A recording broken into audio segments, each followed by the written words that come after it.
Hello dear learners, how are you all? I hope you all are very good. Today we are going to start the very first chapter of class 5th computer, that is history of computer. Okay, let's start the chapter and learn about it. See, in the ancient time people used stone, pebbles or fingers for counting. Various civilizations developed their own systems and symbols for counting different objects. See students, पहले time पे लोग stone, payable और fingers का use करते थे counting purpose के लिए. बहुत सारी सिविलाइजेशंस ने अपने खुद के सिस्टम्स एंड सिंबल्स को डेवलप किया डिफरेंट ऑब्जेक्ट्स को काउंट करने के लिए. मॉडर्न कंप्यूटर एक रिजल्ट है several years of hard work, remarkable inventions and significant discoveries का, जो एक large number of individual and organisations के थ्रू करी गई from all over the world. So let us study about the major milestones which leading to the present day computers. So early calculating devices, यानी कि पहले time पे calculating devices क्या क्या थी. Number 1 we have abacus. You could see abacus आपकी पहली mechanical device है जो चाइना में डेवलप हुई थी एंड इसको कैलकुलेशंस के लिए यूज किया जाता है.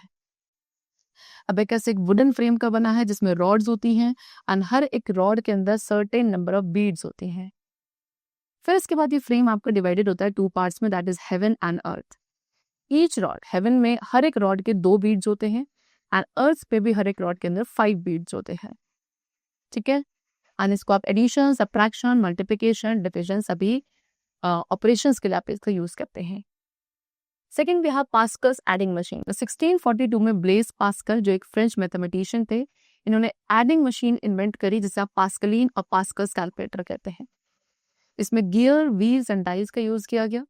नंबर्स आपके डिस्प्ले होते थे इन व्हील्स को रोटेट करके and this machine was capable of performing addition and subtraction.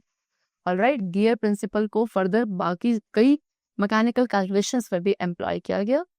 And if we talk about taximeter, taximeter एक परफेक्ट एग्जांपल है मैकेनिकल कैलकुलेटर का. Then we have Leibniz calculator. तो 1671 में लेबनीज जो फेमस जर्मन मैथमेटिशियन थे, उन्होंने एक मैकेनिकल डिवाइस इन्वेंट करी which is known as Leibniz calculator. ये एक इम्प्रोवाइजेशन था पास्कल्स मशीन पर ही. एंड अब ये जो था लेबनीज कैलकुलेटर, ये एडिशन एंड सबट्रैक्शन परफॉर्म करने के अलावा multiplication, division and square roots भी फाइंड कर सकता था. ना difference engine and analytical engine. See, Charles Babbage एक ब्रिटिश मैथमेटिशियन जिन्हें हम फादर ऑफ कंप्यूटर भी कंसिडर करते हैं, इन्होंने एक वर्किंग मॉडल बनाया मैकेनिकल कंप्यूटर का which is called difference engine in 1822 and analytical engine in 1833. Analytical engine में 4 यूनिट्स थी, mill, store, reader and printer. And ये यूनिट्स एक मॉडर्न कंप्यूटर की तरह वर्क करती थी. सारे कंप्यूटर्स जो आज के टाइम पे आप यूज करते हैं वो इन्हीं पर बेस्ड है. द स्टोर वॉल, इसके बाद स्टोर का यूज किया जाता था डेटा को स्टोर करने के लिए एंड मिल का यूज होता था for the calculating unit. Reader and printer ये आपके input and output devices. Then tabulating machine. Herman Hollerith American statistician, इन्होंने एक मशीन इन्वेंट करी which is known as tabulating machine. And ये मशीन डेटा को रीड, प्रोसेस करती थी, output, desired output provide कर सकती है.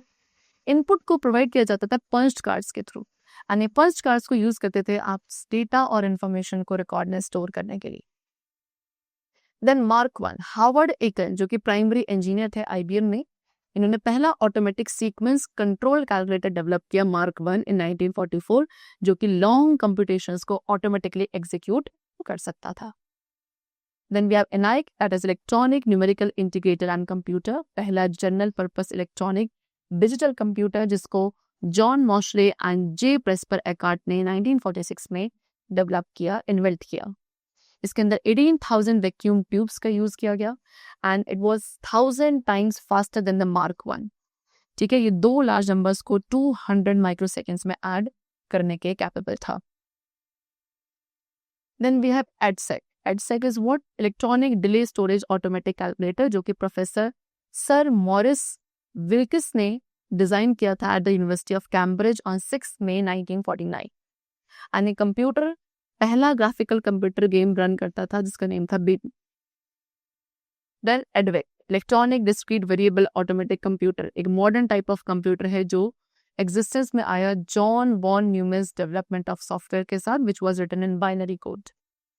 तो वो जॉन वॉन न्यूमैन ही थे जिन्होंने डेटा को स्टोर एंड इंस्ट्रक्शंस को स्टोर करने की प्रैक्टिस स्टार्ट करी बाइनरी कोड में इन द मेमोरी. न्यूमैन ने हैंड्स जॉइन किए विद प्रेस्पर एकार्ट जो कि अमेरिकन इलेक्ट्रिकल इंजीनियर थे, एंड जॉन मॉशले के साथ, हु वाज अमेरिकन फिजिस्ट। ठीक है, इन सभी ने हैंड्स जॉइन किए कंसल्टिंग रोल में, एंड उसके बाद एडवर्क को बनाया गया using the binary code in 1950, and एडवर्क एक इम्प्रूव वर्जन था जॉन वॉन न्यूमैन एनाइक का। ऑलराइट, चलो, सो एडवर्क का जो कंसेप्ट था डिफरेंट प्रोग्राम्स को पंच कार्ड्स पे स्टोर करने का, इसी से कंप्यूटर्स की एडवांसमेंट हुई जो हम आज के टाइम पे भी यूज करते हैं। Then we have UNIVAC first, universal automatic computer 1, that is UNIVAC first, world का पहला कॉमर्शियली अवेलेबल कंप्यूटर जिसको जे प्रेस्पर एकर्ट एंड जॉन मॉशले ने 1951 में डिजाइन किया। ठीक है, ये पहला कंप्यूटर था जो न्यूमेरिक एंड टेक्स्ट दोनों ही डेटा को हैंडल कर सकता था, एंड ऑल्सो ये पहला कंप्यूटर था जिसके अंदर मैग्नेटिक टेप यूनिट थी एंड बफर मेमोरी का यूज किया गया।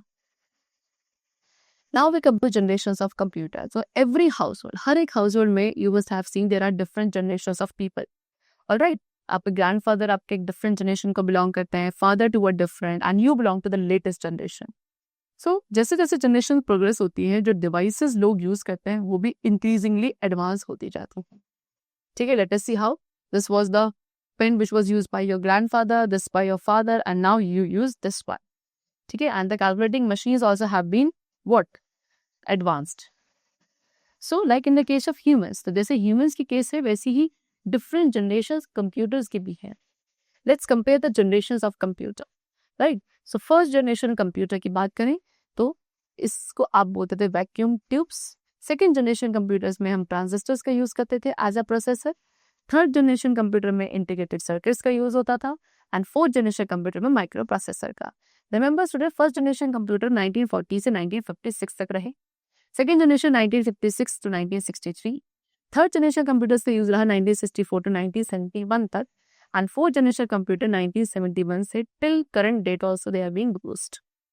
ऑलराइट, चलो सेकेंडली इनपुट की बात करें तो फर्स्ट जनरेशन में punch cards and paper cards को एज एन इनपुट यूज किया जाता था, सेकेंड जनरेशन में पंच कार्ड्स का, थर्ड जनरेशन में कीबोर्ड का, एंड फोर्थ जनरेशन में keyboard and mouse both are being based.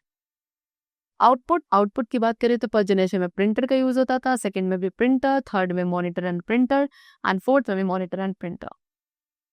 Memory, first generation में मैग्नेटिक ड्रम्स यूज होती थी, सेकंड में भी मैग्नेटिक ड्रम्स, थर्ड में मैग्नेटिक डिस्क, एंड फोर्थ में भी magnetic disk. Now let's talk about the characteristics. So first generation computer आपके huge size होते थे, स्पीड स्लो होती थी, पावर कंजम्पशन काफी ज्यादा होता था, इनको बिल्डअप एंड ऑपरेट करना एक्सपेंसिव होता था, एंड रीप्रोग्रामिंग की रिक्वायरमेंट होती थी for each problem. Let's talk about the characteristics of second generation computer. ये आपके smaller, faster and less costly थे as compare to first generation computer. इसके अंदर सारे कंपोनेंट्स थे मॉडर्न डे कंप्यूटर्स के, like printer, storage capacity, operating system etcetera, and programming languages like COBOL and FORTRAN का use किया जाता था in the second generation computer. Third generation computer का रिड्यूस साइज था, स्टोरेज कैपेसिटी ज्यादा थी, लेस कॉस्टली थे, एंड डिफरेंट प्रोग्राम्स को आप सेम टाइम पे रन कर सकते। फोर्थ जनरेशन कंप्यूटर की जो कंप्यूटिंग पावर है, स्टोरेज कैपेसिटी बहुत ज्यादा है, इसके अंदर ज्यादा बेटर स्टोरेज डिवाइसेस यूज होती हैं जिनकी कॉस्ट भी कम है, एंड ऑल्सो आप इन्हें आपस में लिंक या नेटवर्क कर सकते हैं। ऑलराइट, चलो next we come to size. So first generation computer का slow size, sorry very huge size. Alright, it should be over here and this should be over here. ठीक है, तो साइज जो था फर्स्ट जनरेशन कंप्यूटर का it was very huge. Second generation computer first generation computer से smaller थे, third generation computer आपके previous generation से और स्मॉलर थे, एंड फोर्थ जनरेशन कंप्यूटर भी आपके प्रीवियस जनरेशन से और स्मॉलर थे। स्पीड की बात करें तो फर्स्ट जनरेशन कंप्यूटर की स्पीड काफी स्लो थी, सेकंड की फास्ट, थर्ड की प्रीवियस जनरेशन से भी फास्टर, एंड फोर्थ की काफी फास्टेस्ट है।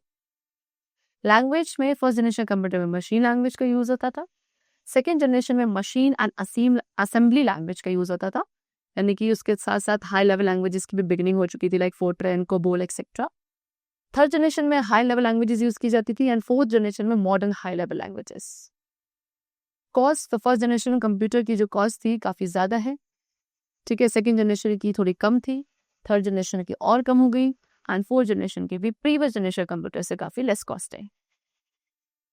एग्जाम्पल्स की बात करें तो फर्स्ट जनरेशन कंप्यूटर के एग्जाम्पल्स है ENIAC, EDSAC, EDVAC, UNIVAC first.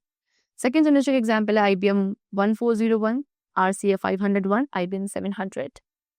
Third generation के एग्जाम्पल है IBM 360 series and 370 series and fourth generation के एग्जाम्पल्स है modern day PCs, laptops, palm tops. Alright? चलो. Now let's talk about fifth generation computer also. See student, fifth generation computer अभी still development stage में है. दो जो applications है like voice recognition ये सभी use हो रही हैं. तो जो टेक्नोलॉजी का आप यूज कर रहे हैं इस जनरेशन के अंदर that is artificial intelligence. What is it? It is the ability of computers जिसमें कंप्यूटर्स ह्यूमन बीइंग की तरह सोच सकेंगे एंड एक्ट करते हैं. So parallel processing and super conductors का जो यूज किया गया है उससे आर्टिफिशियल इंटेलिजेंस एक रियलिटी में कन्वर्ट हो रहा है.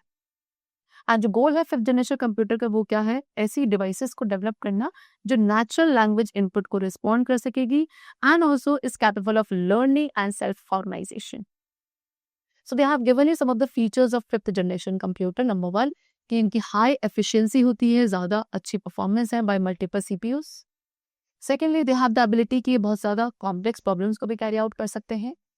दे have the ability to think and to take decisions like humans.